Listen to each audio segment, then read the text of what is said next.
Excel P U college ಗುರುವಾನಕೆರೆ ಪ್ರಾಯೋಜಿತ ಅಖಾಡ big fight ವಿಶೇಷ ಮತ್ತೆ ಮುಂದುವರಿತಾ ಇದೆ. ಇದೀಗ ನಾನು ಬಸವರಾಜ ಕೊರವರವರಿಗೆ ಒಂದು ಪ್ರಶ್ನೆ ಇರುತ್ತೆ. ಯೋಗೇಶ್ ಗೌಡ ಪರ ಹೋರಾಟಗಾರರು ಬಸವರಾಜ್ ಅವರೇ, ಒಂದು ಅತಿ ಮುಖ್ಯ ವಿಚಾರ ಏನು ಅಂತ ಹೇಳಿದ್ರೆ, ಇವತ್ತಿಗೆ ಈ ಕೆಳ ಹಂತದ ನ್ಯಾಯಾಲಯದ ತೀರ್ಪಿಗೆ ಸಂಬಂಧಪಟ್ಟಂತೆ ಹೈಕೋರ್ಟ್ ತಡೆಯಾಜ್ಞೆ ಕೊಡುತ್ತೆ. ಮಲ್ಲಮ್ಮ ಅವ್ರನ್ನ ಮಾತನಾಡಿಸಿದಾಗ ನಾನೇನು ಮೇಲ್ಮನವಿ ಹೋಗಲ್ಲ, ಏನಾಗಿದೆಯೋ ಆಗಿರಲಿ, ಕೋರ್ಟು ನ್ಯಾಯಾಲಯ ಅಂತ ಹೇಳ್ತಾ ಇದ್ರು ಅವರು.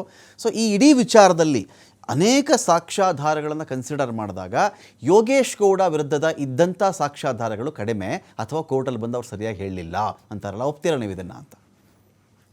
ನೋಡಿ, ಈ ಪ್ರಕರಣ ವಿನಯ್ ಕುಲಕರ್ಣಿ ವಿಚಾರದಲ್ಲಿ ಸರಿ ಸರ್ ಪರವಾಗಿಲ್ಲ. ಈ ಅಂದ್ರೆ ಇದು ಕೊಲೆ ನಡೆದು ಆಲ್ಮೋಸ್ಟ್ 3 ವರ್ಷಗಳ ನಂತರ ಈ ಪ್ರಕರಣ ಸಿಬಿಐಗೆ ಹೋಗಿದೆ. ಓಕೆ. ಆಮೇಲೆ ಕೊಲೆ ನಡೆದ ಸಮಯದಲ್ಲಿ ಏನು ಧಾರವಾಡದ 4ನೇ ಹೆಚ್ಚುವರಿ ಸತ್ರ ನ್ಯಾಯಾಲಯದಲ್ಲಿ ಏನು ಇದರ ಟ್ರಯಲ್ ನಡೀತು, ಆ ಸಮಯದಲ್ಲಿ ಸಾಕಷ್ಟು ಸಾಕ್ಷಿಗಳ ಮೇಲೆ ಬೆದರಿಕೆ ಹಾಕಿ ಅವರನ್ನು ಹೆದರಿಸಿ ಕೋರ್ಟ್ ಅಲ್ಲಿ ಒಂದು ಸುಳ್ಳು ಹೇಳುವಾಗೆ ಮಾಡಿ ಆಗಿತ್ತು ಆಗ. ಸೊ ಇದು ಒಂದು ವಿಶೇಷ ಪ್ರಕರಣ. ಓಕೆ. ಹೆಂಗೆ ವಿಶೇಷ ಪ್ರಕರಣ ಅಂತ ಕೇಳಿದ್ರೆ, ನ್ಯಾಯಾಂಗ ವ್ಯವಸ್ಥೆಯಲ್ಲಿ ಈಗ ಏನಂತ ಕೇಳಿದ್ರೆ 313 ಸ್ಟೇಟ್ಮೆಂಟ್ ಗೆ ಹೋದ ಮೇಲೆ ಈ ಪ್ರಕರಣ ಸಿಬಿಐಗೆ ಹೋಗಿರೋದು. ಇನ್ನು 313 ಸ್ಟೇಟ್ಮೆಂಟ್ ಆಗಿರ್ಲಿಲ್ಲ, ಅವಾಗಿದು ಸಿಬಿಐಗೆ ಹೋಗಿದೆ. ಸಾಕಷ್ಟು ಇದು ರಾಜ್ಯ ಪೊಲೀಸರು ಈ ಪ್ರಕರಣದ ಮೇಲೆ ಚಪ್ಪಡಿ ಕಲ್ಲನ್ನ ಹಾಕಿ ಆಗಿತ್ತು.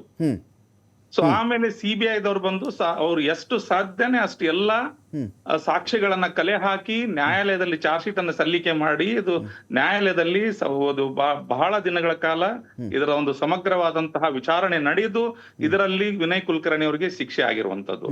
ಸಾಕಷ್ಟು ನೋಡಿ, 113 ಸಾಕ್ಷಿಗಳನ್ನು ತೆಗೆದುಕೊಂಡ್ರೆ ಅದರಲ್ಲಿ 60% ಸಾಕ್ಷಿಗಳು ಪ್ರಾಸಿಕ್ಯೂಷನ್ ಪರವಾಗಿ ಹೇಳಿದ್ದಾರೆ.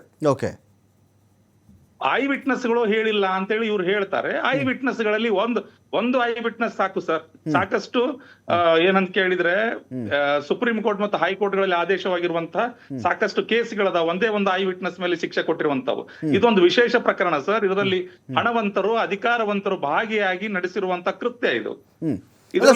ಒಬ್ರು ಬಂದು ಕೋರ್ಟಿಗೆ ಒಂದು ಸಾಕ್ಷಿ ಹೇಳ್ತಾರೆ ಅಂದ್ರೆ ಅದು ಬಹಳ ದೊಡ್ಡದು ಸರ್. ರಮಾಕಾಂತ್ ಸರ್, ಬಸವರಾಜ್ ಅವರೇ ಏನ್ ಪ್ರಶ್ನೆ ಗೊತ್ತಾ? 60% ಸಾಕ್ಷಿದಾರರು ಬಂದು ಹೇಳಿದ್ದಾರೆ. ನನ್ನ ಪ್ರಶ್ನೆ ಏನ್ ಗೊತ್ತಾ ಸರ್, ಇಲ್ಲಿ ನಂದು ಇಡೀ ಪಾಯಿಂಟ್ ಏನಂತ ಹೇಳಿದ್ರೆ, ಸರ್ ಇದೆಲ್ಲಾ ವಿಚಾರಣೆ ಆಗಿತ್ತು, ಎಲ್ಲವನ್ನೂ ಕೂಡ ಕೂಲಂಕಷವಾಗಿ ಪರಿಶೀಲನೆ ಮಾಡಲಾಗಿತ್ತು. ಪ್ರಾಸಿಕ್ಯೂಷನ್, ಡಿಫೆನ್ಸ್ ಎಲ್ಲ ಮಾತು ನಡೆದ ಮೇಲೆನೆ ಸರ್ ಜೀವಾವಧಿ ಶಿಕ್ಷೆ ಕೊಟ್ಟರು. ಮರಣದಂಡನೆ ಬಿಟ್ಟುಬಿಟ್ಟು ಜೀವಾವಧಿ ಶಿಕ್ಷೆ ಕೊಟ್ಟರು. ಎಲ್ಲರೂ ನೀವು ಜೀವನ ಪರ್ಯಂತ ಜೈಲಲ್ಲೇ ಇರಿ ಅಂತ ಹೇಳಿ. ಅದೇನು ಕಡಿಮೆ ಶಿಕ್ಷೆ ಅಲ್ಲ, ಅದು ಒಬ್ಬ ಜನಪ್ರತಿನಿಧಿಗೆ ಕಡಿಮೆ ಶಿಕ್ಷೆ ಅಲ್ಲ. ಮನುಷ್ಯನ MLA ಸ್ಥಾನ ಕೂಡ ಹೋಗ್ಬಿಡುತ್ತೆ. ಅದನ್ನೇ ಸುಪ್ರೀಂ ಕೋರ್ಟ್ವರೆಗೂ ಎತ್ತಿ ಹಿಡಿದು ಬಿಟ್ರೆ ಅಂತ ಹೇಳಿ. ಸೊ ಎಲ್ಲ ವಿಚಾರಣೆ ಆದ್ಮೇಲೆ ಅದು ಕೊಟ್ಟಾಗ ಹೈಕೋರ್ಟ್ ಸ್ಟೇ ಕೊಡ್ತಾ ಇದೆ ಅಂತ ಹೇಳಿದಾಗ ಏನಾದ್ರು ಲೂಪ್ ಹೋಲ್ಸ್ ಇತ್ತಾ ಇಲ್ಲಿ ಅಂತ ನನ್ನ ಪಾಯಿಂಟು ಬಸವರಾಜ್ ಅವರೇ. ಸರ್ ಈಗ ಒಂದು ಏನಂತ ಕೇಳಿದ್ರೆ ರಮಾಕಾಂತ್ ಸರ್, ಈಗೇನ್ ಆರ್ಡರ್ ಬಂದಿದೆ, ಈಗ ನಮಗ್ ಸಿಕ್ಕಿರೋದು ಬರೀ ಆಪರೇಟಿವ್ ಪೊಸಿಷನ್ ಅಷ್ಟೇ ಸಿಕ್ಕಿದೆ. ಸಂಪೂರ್ಣ ಆದೇಶದ ಪ್ರತಿ ಈಗಲೂ ಕೂಡ ಬಂದಿಲ್ಲ.